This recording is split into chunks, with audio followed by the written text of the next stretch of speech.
Hey guys, Crystal here,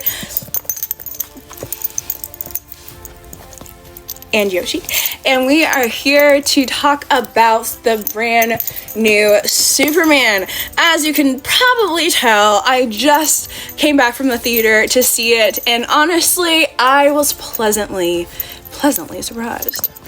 Although I'm not exactly sure what time period it is, like honestly, they have cell phones, they have social media, they have the pictures and everything, but like at the same time, the aesthetics were very retro. It kind of was giving me, you know, like Meet the Robinsons or honestly Fantastic Four, the new one coming out, kind of vibes, you know? His suit kind of gave off like an old school feel, which I actually really appreciated. He had the underwear and all, you know, but it was leather, it was different in a way compared to like the 80s style of the superhero costume. The difference between this Superman and the other Supermans from the past, as in recent past, you know, Man of Steel, I honestly forgot about Batman vs. Superman. Don't hate me, but it just was very unforgettable. But the one thing that was very different in this one was the fact that honestly, Superman was more human in this one. And in the very beginning, he was beaten and bruised and bleeding, you know? And honestly, he got his ass whooped quite a lot in the movie, which was very different from the Man of Steel, God-type, unbeatable Superman that we kind of typically been kind of given, you know? I honestly think that was the gist of what they were trying to present in this movie, that he is human. He was raised human. Yes, he's some alien from a foreign planet, but at the same time, he is also Clark Kent, you know? Yes, he's a superhuman meta power guy, but at the same time, he has a heart, he has a soul, and he feels unlike the actual human Lex Luthor. Honestly, have to give props to Nicholas Hoult because he made me hate Lex Luthor. Like, I wanted to jump into the screen and honestly shake him and be like, what are you doing? You know? And part of me was also thinking, like, the people that work for Lex and that are controlling the nanobots and pushing the buttons to just pretty much destroy everything, and this man that has been saving countless of lives, like, how much is he paying y'all to do these evil fucking things? You probably should think about morals, paycheck, I'm not sure, but let's think about it, please. And speaking of nanobots, it actually had me quite hyped that Lex Luthor, nanobots, cloning, it all was displayed, and it reminded me so much of my love, the cartoon of Young Justice. Inner teenage Crystal was so hyped hearing about all this stuff because honestly, Young Justice was life, okay? It was life, and it was so good. But really, it just goes to show, just like in the show, that Lex has his hand in so many different pots, and it's just like, you just never know what he has up his sleeve. Like, truly. As a shipper, and a woman that feels, okay? I've never really loved Lois Lane. There's only a few depictions of her that I actually quite enjoy, and this one, I gotta add to that list. Lois stayed true to Lois in this. She's a reporter. She asks questions, the right questions, honestly, too. And on top of that, she wasn't trying to be the hero.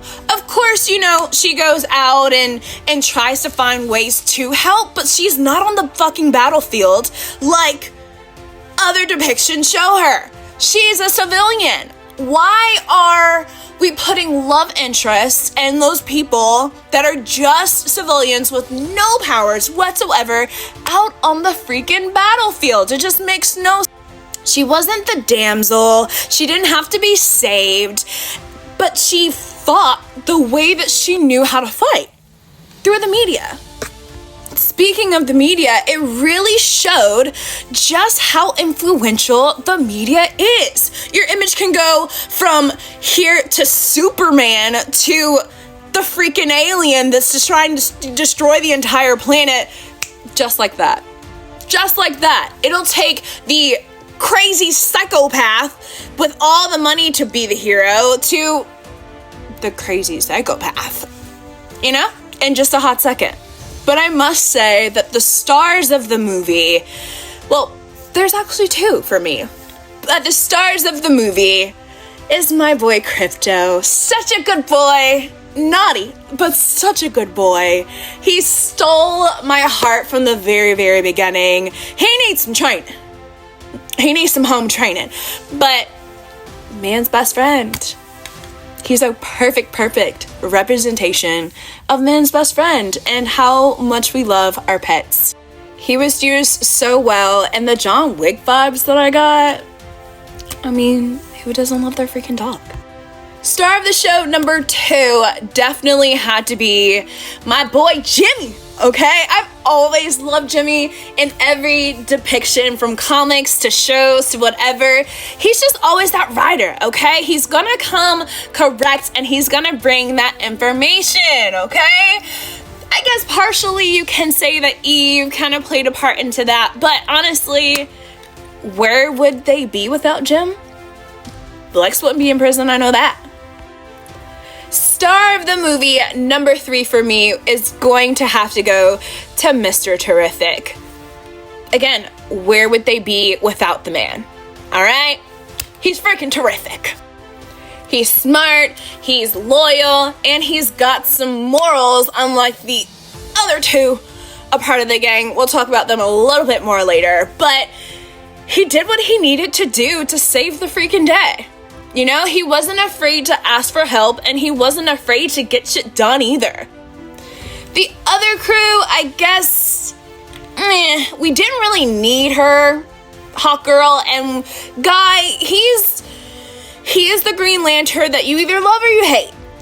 And what I liked about Mr. Terrific was that, you know, hey, he's a genius black man. He's probably gotten his name dragged through the mud and been marginalized too. So of course he was gonna be the only one that actually went to do something and save Superman's life. The others, they were just chilling. And Shahira, I'm actually kind of disappointed in that, because the thing about the Hawks, they're really, really about justice and about, you know, doing what's right, and that just was not depicted, which kind of made me a little sad. And Guy, he's wonderful, or you're just like, get about my face. And with that haircut, and I'm so glad Lois said something about that haircut, because it was bad. It was bad. It was real, real bad, and I hope they did that on purpose, because whoa. As I wind down to come to a close, I do want to talk about the things that were definitely a miss for me. We didn't need the other co-workers, Lois's co-workers, the lady with the big boobs. She was just there for fan service. She didn't really need to be there. And the other one that was kind of like making fun of Clark and everything like that, it wasn't needed. It just wasn't needed whatsoever. I also really did not like the ending with Kara coming in drunk as hell, asking for her dog and like stumbling around and everything. I know that there's different ways to depict characters, and I know there's lots of them too, but it was just not okay. It just wasn't okay.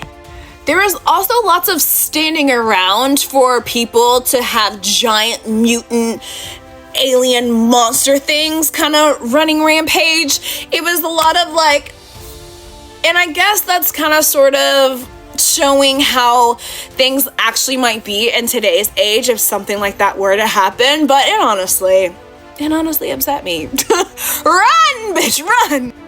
To end this review, you gotta love Ma and Pa. They make Clark Kent. They make Superman.